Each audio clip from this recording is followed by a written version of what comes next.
Assalamualaikum warahmatullahi wabarakatuh. Halo semuanya, apa kabar? Alhamdulillah, di kesempatan kali ini Pak D mau berbagi video lagi tentang bagaimana caranya membuat bakso.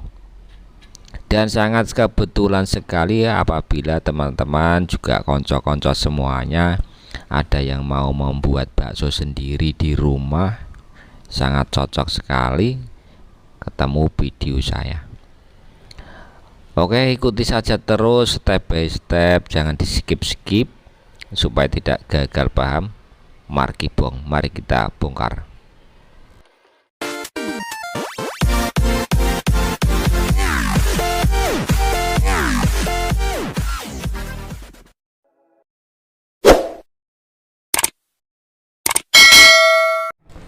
Lanjut ke proses persiapan bumbu-bumbunya, Mas guys, Mbak guys, semuanya, Bapak Ibu tentunya. Pertama-tama persiapkan bawang putih mentah kurang lebihnya 15 siung, lalu tambahkan 4 sendok garam kasar atau garam grosok, karena garam grosok sangat cocok sekali dalam pembuatan pentol bakso. Pak D sangat suka sekali kalau menggunakan bawang grosok. Lalu tambahkan masako supaya lebih sedap. Tambahkan ladaku atau merica bubuk 2 saset. Oke. Lalu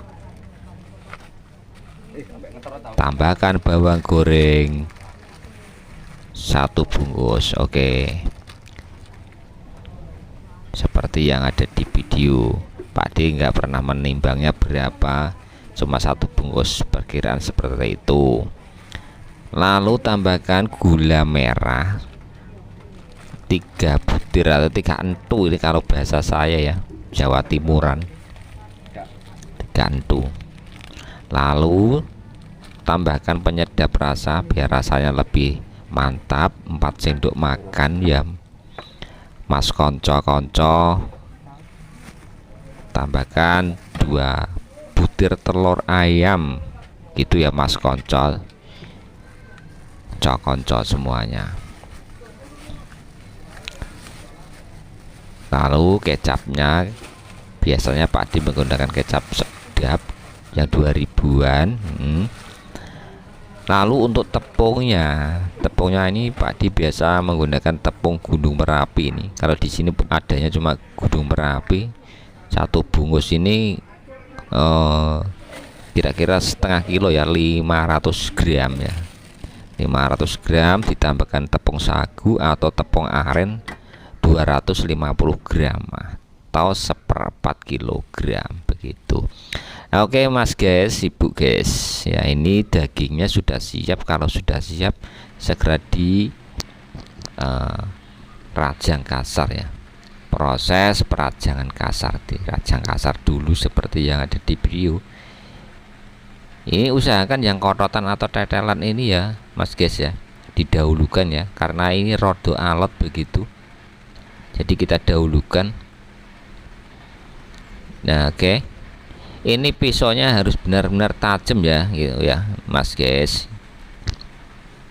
konco semuanya. Kalau tidak tajam ya akhirnya bulat, ini bulat di dalam. Oke, harus benar-benar tajam. Kalau tidak tajam akhirnya panas di dalam, nanti hasil pentolnya bakso itu kurang bagus. Kadang-kadang bisa lembek juga, kurang bagaimana gitu, lembek itu seperti pentol nggak sehat.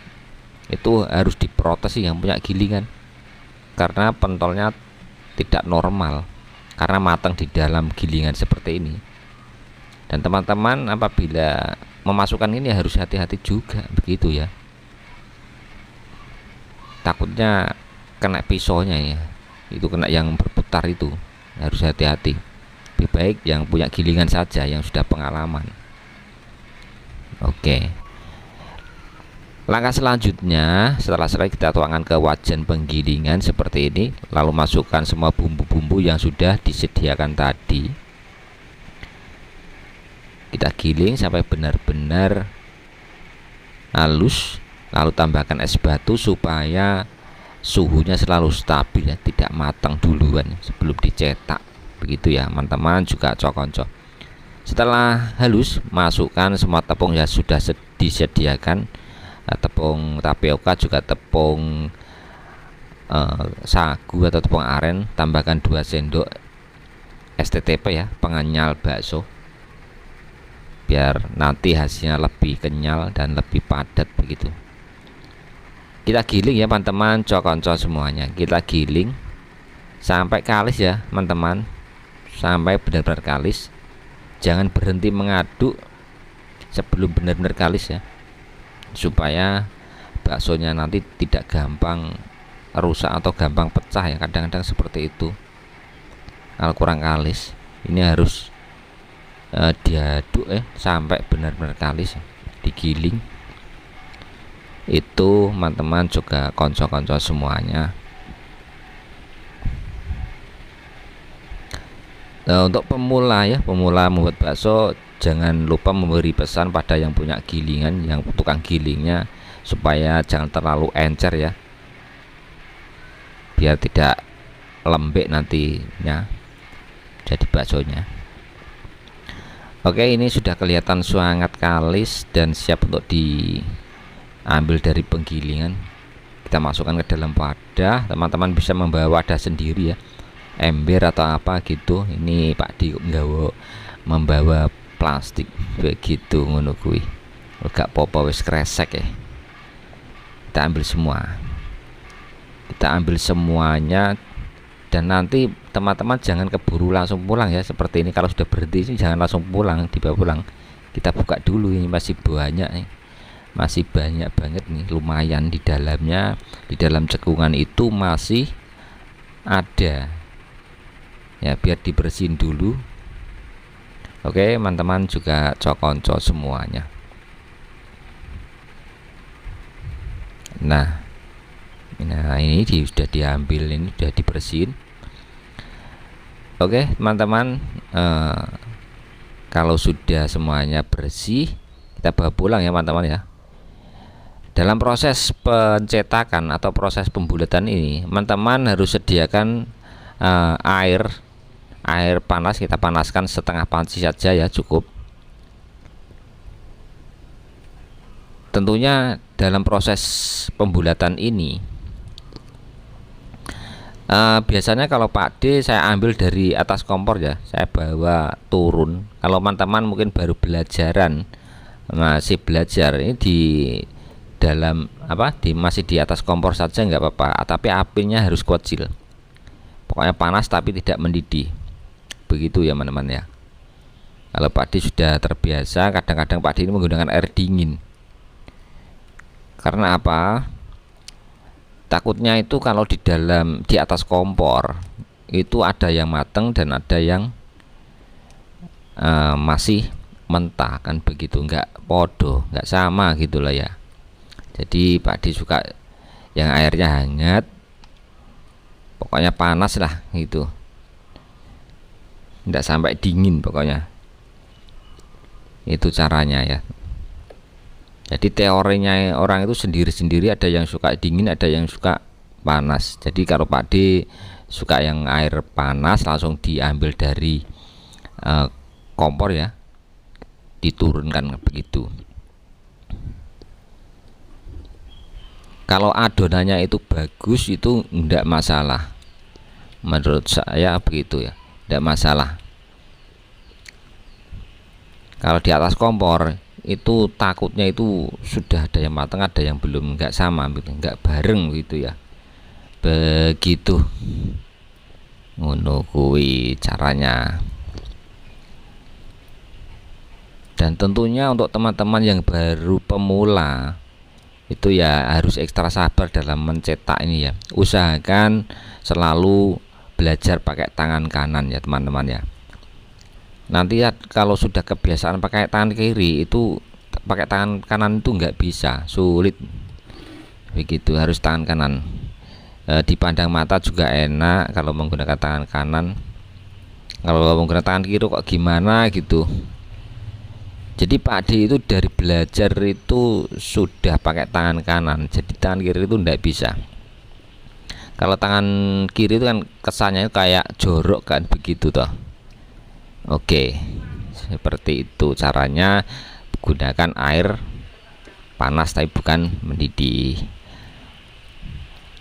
Oke teman-teman, tentunya jangan di skip-skip ya, biar tidak gagal paham. Kalau ini sampai selesai teman-teman ya, mencetaknya kita selesaikan dulu.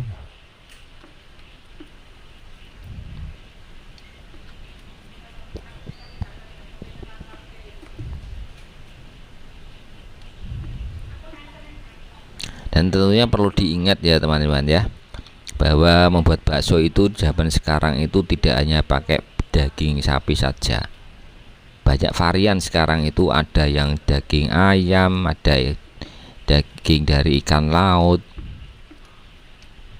bisa kalau sekarang itu, dan sangat-sangat disukai itu ya, namanya bakso itu dari kalangan muda, tua, anak-anak itu suka semuanya, dan dimakan di berbagai itu sangat cocok, di berbagai suasana itu cocok, mau pagi, sore, siang atau malam itu tetap cocok. Jadi Pak D sangat suka usaha yang namanya bakso begitu. Mungkin teman-teman ada yang mau usaha sendiri, oke teman-teman, langkah selanjutnya kita panaskan itu kita panaskan kompor ya. Kita rebus dulu, wajib diaduk-aduk ya teman-teman ya, supaya hasilnya merata.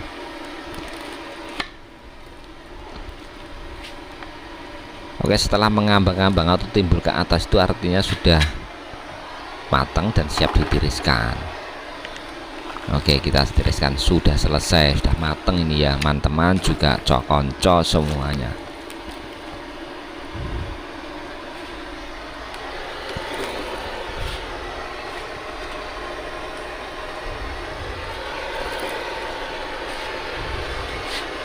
Oke, kita angkat semuanya dari panci perebusan ya, jangan sampai ada yang tertinggal nih. Dan ini airnya ini tidak usah dibuang ya teman-teman ya, dibuat kaldu untuk kuah begitu, jangan dibuang. Ini sangat sedap sekali ya apabila digunakan kaldu atau digunakan untuk kuah. Oke, langkah selanjutnya teman-teman, cokonco semuanya. Langkah selanjutnya ini langsung dikipas ya teman-teman. Nah, ini dikipas supaya apa? Supaya lebih padat atau mengurangi kadar air ya teman-teman, mengurangi kadar air. Nanti hasilnya akan sangat kenyal. Nah, seperti ini, mendat gini, itu artinya baksonya itu sangat keras dan kenyal, sangat padat, ini cocok sekali dan rasanya empuk gitu lah, empuk enak gitulah. Dan ini setelah saya hitung, ini jadinya pentol yang kecil ini 300, yang besar 40. Jadi kalau dijual 1000-an itu 10 ribuan itu akan menghasilkan 70 porsi. 70 porsi, tinggal pengalikan berapa. Kalau 10 ribuan kali 70 berarti sudah ada berapa, lumayan kan hasilnya. Oke teman-teman, mungkin bisa menginspirasi kepada teman-teman semuanya. Di video kali ini saya ucapkan banyak terima kasih atas jumpanya di kesempatan kali ini. Wassalamualaikum warahmatullahi wabarakatuh. Thank you, matur suwun.